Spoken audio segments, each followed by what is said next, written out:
Hi, Craig. Welcome back to this free speech cage. Good morning, Max. I'm happy to be here as always. So it feels like it's been a year since our last video, so we must have a lot to talk about. We have an immense amount to talk about. We can talk about your trip to New York. We can talk about the visibility standouts I've been doing with a bunch of other people in Cambridge. We can talk about the fallout from the assassination of Renee Good. We can talk about all sorts of things. We can talk about Greenland. It's all stuff that in any other world you'd say, no, this didn't happen. But this is, and I know you don't like my focusing on president and convicted felon. His name should always be preceded by convicted felon, president and convicted felon Trump's world. We're living in it.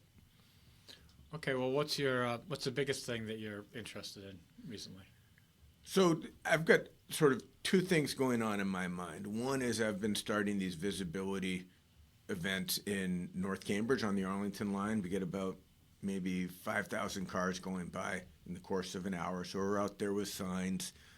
Could be ICE out of a U.S. cities, or ICE murdered Renee Good, or impeach Trump, or whatever people want to bring. I've got a bunch of signs, no kings in America, stuff like that. And, we get the occasional FU from someone, not many, but enough to know that we're not in a completely choir type district where we're preaching to members of the choir.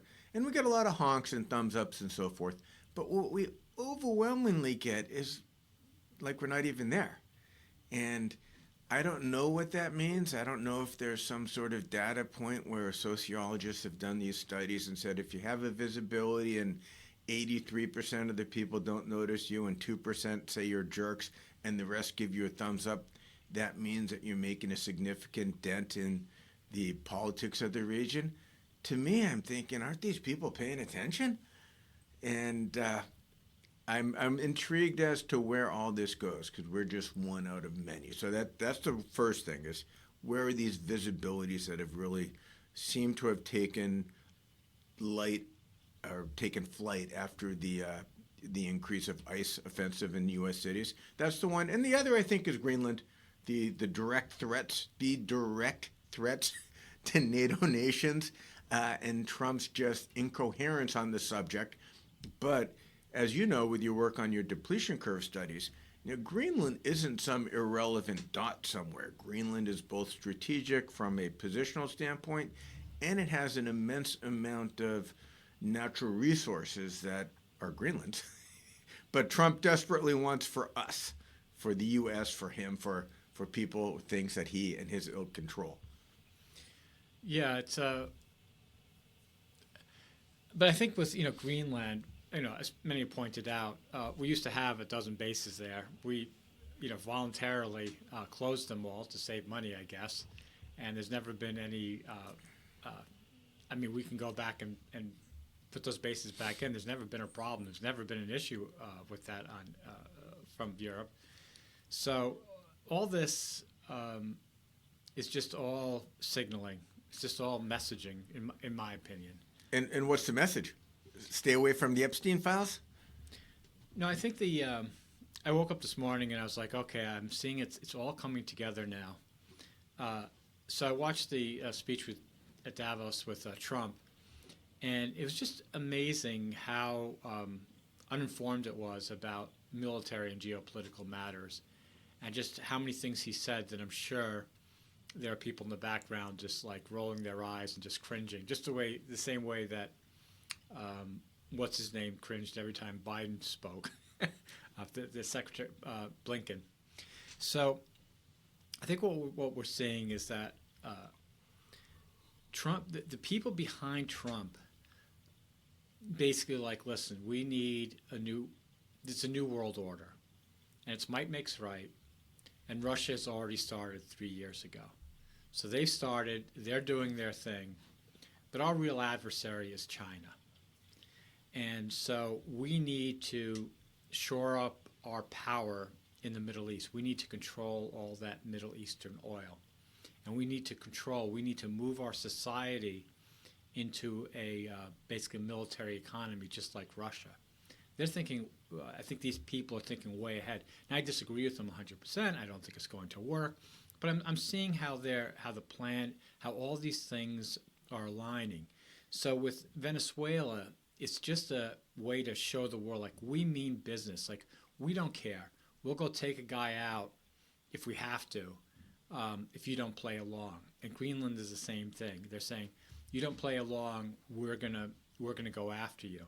So I think they just tell Trump this stuff. He goes after Greenland. They don't really care how he does it, like what backtracks, whatever, because they just want to send the message. And so I don't know if you saw news, but in Syria there are all these ISIS fighters, and they got out of prison. And the insiders there are saying the Americans let them out. Well, why would we let them out? Well, we're letting them out because the U.S. and Israel want a very weak Syria, so they want civil war there. So they let these guys out so they can basically say to Syria, okay, we don't have to worry about Syria because they'll be fighting their civil war. And then with ICE, as opposed to ISIS, by the way. Right. They let the ISIS fighters out, but we have our own, whatever one might call it, in ICE. Right. And I'm sorry to talk so long, but so I've changed my mind about ICE. I don't feel that ICE is because they're all like ex-military people. I don't think that's true, but keep going. Well, all ex-police people. Keep going. Okay. So, yes, I mean, ICE is recruiting, but they're only taking 5% of the people who recruit. So I think like 250,000 signed up or, wanted to go for it. And then they only took 10,000. They only really have a budget to go up to 23,000. So I think the idea of ICE is what they want to do is create a police that when the U.S. does go to war, that they have a force in place and they have precedents in place that they don't like the free speech cage. Some ICE guys is going to come on our door and knock, right? Maybe they won't knock. Interview us. They won't even knock. They'll come in, they'll take us down, they'll interrogate us, whatever, just to intimidate us. So, and again, I don't want to sound like a conspiracy theorist or I think that's going to happen. I'm just saying that generally, ICE is being set up as a federal force to police the country when we go to war with Iran, because the USS Abraham is heading there. I think the forts. We have 2 aircraft carrier groups on their way to Iran right now. Now, in the past, we'd go there and threaten. I think all threatening time is over. Anyway. I don't want to talk too long, but that's I see all. So you just threw going to war with Iran out there. Right, but I'm saying ICE is part of that plan. I understand that, and not specifically war against Iran. Specifically, the United States exerting its dominance on the rest of the world. Correct, and that works well from a standpoint. If you believe in the United States needing to be dominant, that's a good thing. I was thinking as I biked up here, as I often do, of that part in Jurassic Park where the raptor is, or velociraptor, whatever kind of dinosaur it is it jumping at the cage and jumping at the cage, and the wrangler, the dinosaur wrangler, have that old British guy with a shotgun who gets eaten. He says she's not trying to escape. She has figured out that the electric fence will not kill her, and she is studying it and figuring out where its weaknesses are and so forth. And I said this long ago. The Marines in LA, the National Guard in Chicago, all these different things are not major points for the Trump administration and his regime. They're just testing the system. So they didn't expect the Marines to stay in LA forever. They didn't expect the National Guard to stay in Chicago forever. They're saying, how long does it take to deploy someone? What do people do? What are our communications going to look like? All these things, you need to test them somewhere. And they have been testing this stuff on and on. Venezuela was another test. Now, the testing is something that progresses. So Venezuela could have gone horribly wrong. It didn't, but apparently it was a lot closer to the edge with the helicopter crashing than the final result led on. Right. And the same thing could be said of whatever we do in Iraq. It's all fine until, or Iran, I guess, It'll be both Oh, places. not quite interchangeable. It's all fine until the Ford hits a mine, right? And these mines are super sophisticated, and we're also super sophisticated. But as we've talked about before, when someone is using $150,000 off-the-shelf drones or automated boats or whatever to attack your fleet, and you're using $2 million missiles to repel them, at some point you just run out of $2 million missiles. And I think that Trump and his company are hoping that they've just done this testing to the point where you're saying they've established that we can do it. Another take is people have been figuring out what we do, and the surprise isn't going to be on our side anymore. And when we overstep in the testing and the test fails, then all of a sudden it's like, okay, pal, now what happens? Yeah, I don't think that these people are assuming they're going to fail, and I think that Kristi Noem, all these Pete Hegseth, they're all purposely they're being idiots is a feature, not a bug, because the people behind him, the real neocons, the real hawks, the real people that have been involved in These are people like Miller Miller or APAC or whoever. Yeah, even beyond, I think these people that are, we don't even see them. I don't even know who they are, but whoever they are, they're not the type of people that do interviews. They don't get online. They have extraordinary amounts of power. And because they're playing at that game, they're playing at such a high level. And this is where Americans are naive, and where Germans were naive back before World War II, is we believe because we have like a free press and whatever, that that they feel a responsibility to talk to us, but they don't. It's like if you go to any corporation, you go to your business, right? They have meetings in the rooms. They don't tell everybody what's going on. Well, it's the same thing here. It doesn't even occur to them to tell the workers generally what's going on, like whatever their plans are, right?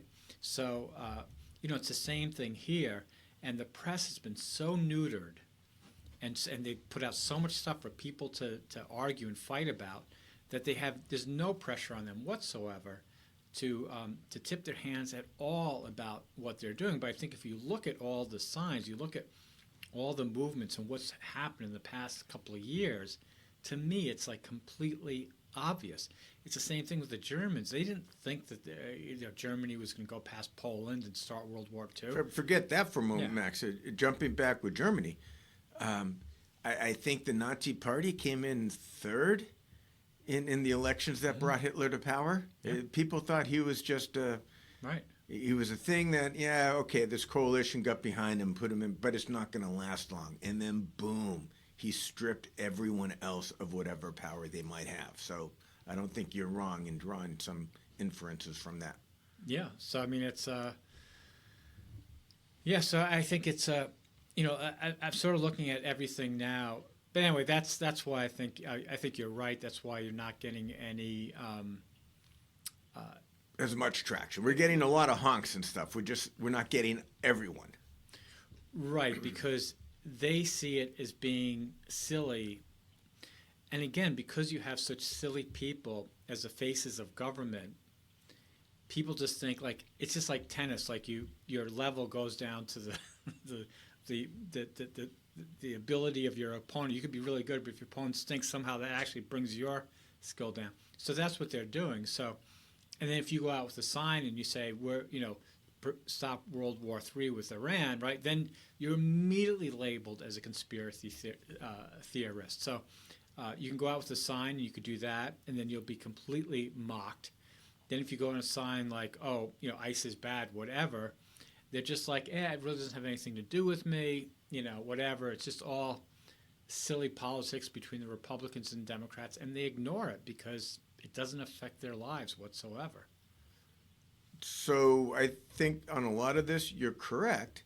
I just finished reading a book about American communism and how the Communist Party in America was sort of doomed to fail from day one. It was always in allegiance with the Soviet Union, Communist Russia. B, it refused to work with any other parties to establish some sort of working group politically.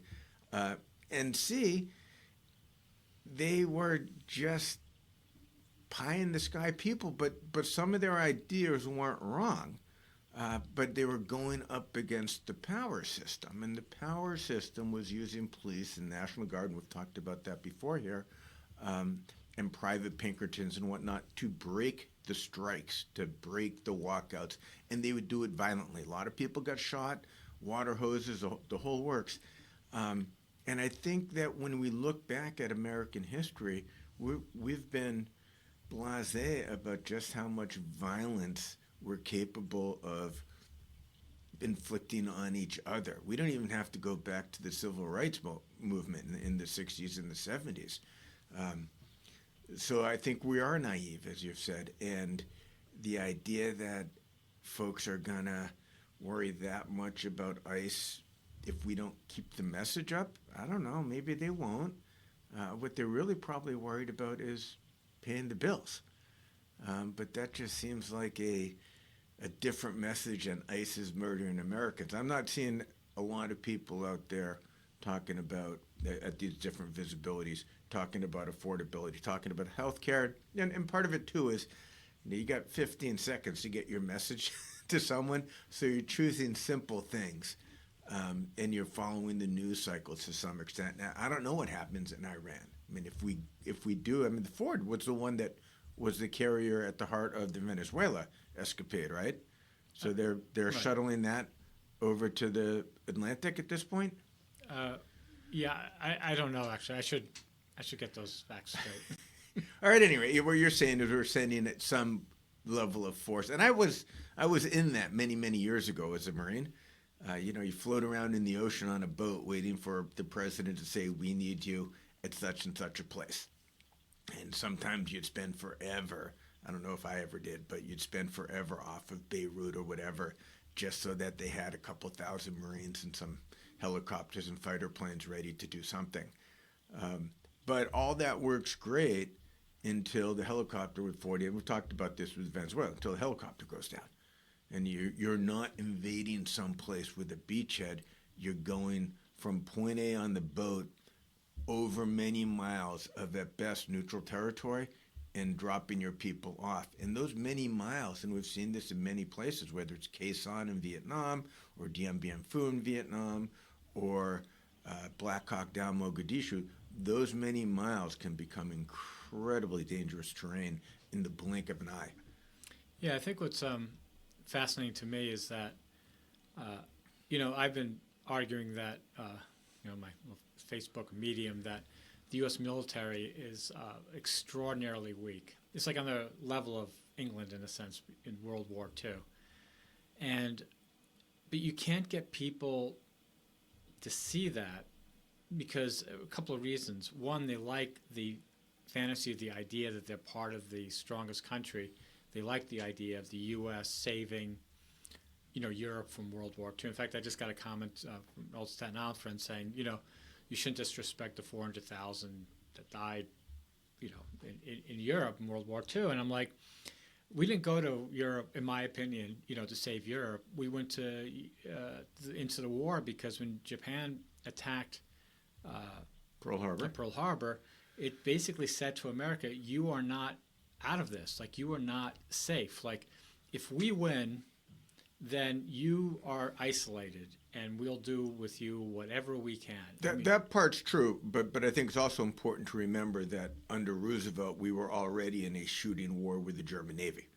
They had sunk an American destroyer, I think, in October, killed 100 and some odd American sailors.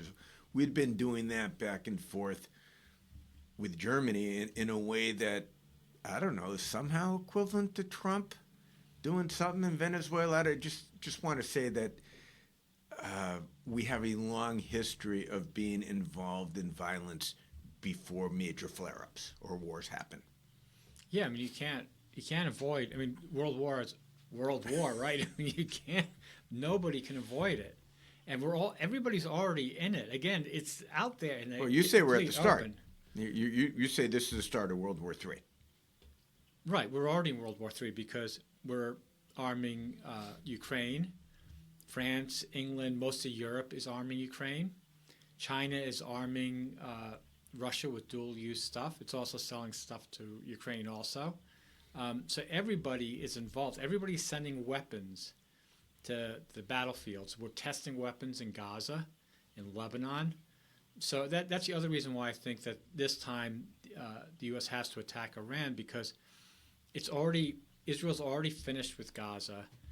They've put forward a UN resolution, which is basically what Norm Finkelstein said is that normally every resolution about Gaza or the West Bank or whatever has had 6 pages of preamble of the history of the Palestinians and why they needed a second state, whatever.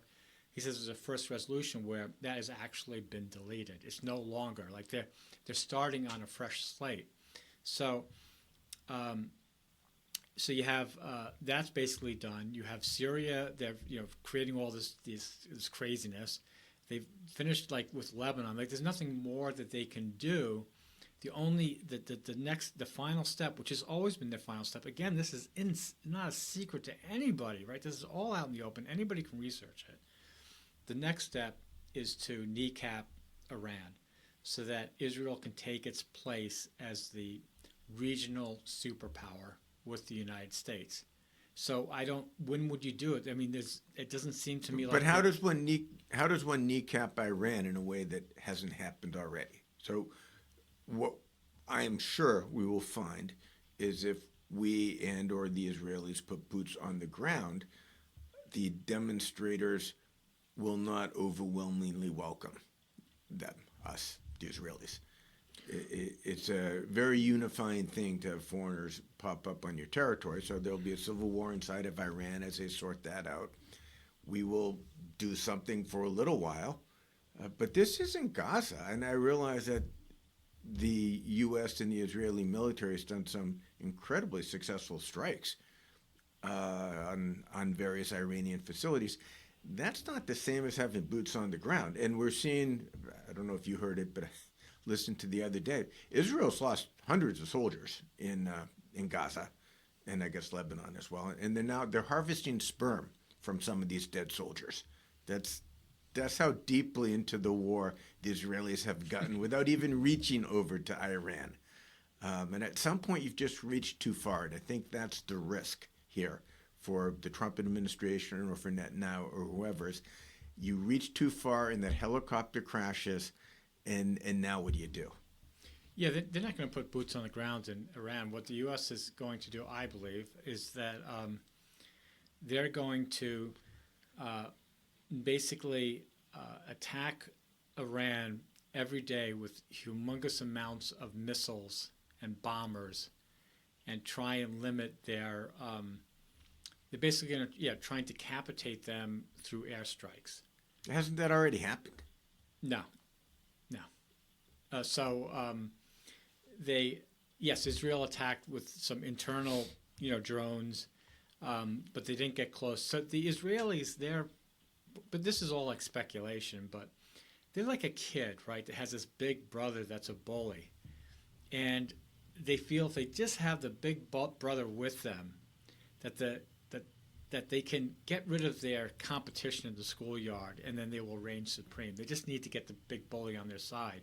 So the Israelis are always, I think, blowing smoke up the Americans, butt, saying, listen, you have the equipment, you have the aircraft carriers, you have B-2 bombers, you have F-15 strike groups, the submarines, what? If you really try to kneecap, to put Iran's place, its government will fall. It will all fall the way Hezbollah fell in Lebanon. I don't think it really did, but whatever. It'll fall like Lebanon, and then we can rebuild from the Middle East. So that's their idea, I believe, and I agree with you. It's going to go so disastrously wrong. I mean, who knows where? But like you say, what's the saying in war where, the plans are out within like 2 minutes or something? Oh, completely. No plan survives its first contact right. unscathed. Right. And one of the things I think is important to remember, as with Venezuela, there is no easy land access for the U.S., Israel, or any of their allies. And once you can't drive a truck or train from point A to point B, the ability to project force on the ground, missiles and so forth are one thing, but to project force on the ground becomes a real challenge. And we're seeing that with Ukraine and Russia. they have a land border, but nonetheless it's constrained, and that keeps the Russians from being able to surge and flex and whatnot. Not that they're not doing, a lot of aggressive things there, but we will see just how far we step over these different lines. And we've only mentioned the Epstein files and the pedophilia ring that Trump's somehow involved in, and the Republicans are protecting a little bit. And I think folks thought that was going away, maybe, but it keeps popping back up. That issue's not yet going away with Marjorie Taylor Greene's retirement and she retired. She's getting a pension. With her retirement from Congress, we see some of the stuff that she's been saying about the files. The files haven't been released yet. How far does this pedophilia go, the sex trafficking? I don't know, but I think Trump, convicted felon and rapist Trump, he probably doesn't understand the first thing about Iran and global politics, as I think you've said, but he understands political survival. He understands personal survival, and he knows what happens if the Epstein files get loose. So he will do everything in his power to throw something else in front of us. Venezuela, Iran, as you're saying, put ice on the ground, and now they're in Portland, Maine, and Lewiston, Maine. I mean, he'll do all these things, and it seems from the places I'm listening to, which are obviously left-leaning, it seems that his scrambling is becoming less and less sound, and he personally is becoming increasingly and clearly unfit and unsound. Right, but I think he's being completely manipulated. I don't think any of this is really coming from him. Like I said, I think the Epstein files part is. I think he understands. He has this innate feral intelligence about that sort of threat. So he knows what happens when we get unredacted access to the Epstein files. And he knows it will be disastrous for him. Whether he is a pedophile or not, I couldn't tell you, but he is inexorably linked to some horrible stuff in those files. Right, but what I'm saying, and I know it sounds conspiratorial, is that people have met with senators and congressmen, maybe the Supreme Court, and they've all said, listen, there's some serious stuff going on with the world, with Russia and China, that takes precedence over everything else. And we are going to pursue that. And you can't get in our way. You just can't, because it's just too serious. So, work it out with Epstein files, ICE, whatever. We have people doing that, but just do not get in the way of it. And so you'll notice, even with these battle groups going to Iran, no Democratic, maybe Bernie Sanders has, none of them have talked about what's going on in Gaza or the war at all. When it comes to geopolitics, all our politicians are totally quiet, and they're not doing anything about the Epstein files. Which really, if there wasn't, I guess what I'm saying is, imagine there wasn't a war issue here, right? There wasn't some bigger issue behind the scenes that was getting them to be quiet. Then of course I think they would pursue the Epstein files more vocally, but they're almost not. So what is behind their silence? Because it seems to me that, there would be more action on it. And I think that is Trump's brilliance, the feral part. It also allows the manipulators to play him like a drum. What happens when he's clearly not in power anymore? And I don't know when that moment we build. We keep saying it's the end, and it's never been the end. The guy has got a superhuman ability to survive almost anything. It's like a rat or a cockroach. But at some point, things get stretched too far, and I don't know what that point is, but hopefully we won't find out disastrously. But you can't go back in time and say, oh, we'll pull that carrier group back. Yeah, well, we're almost at 30 minutes. So I think, this year, either A, the stuff I've been saying with what's going on with the geopolitical, the American push to reassert dominance in the world and quiet everybody else will look like brilliance, or I'll look like the most complete It's a gamble. idiot. Right, you're doubling down on black or something, and we'll see whether it works. Right. All right, Max, we'll see you soon then. Thanks. Bye-bye.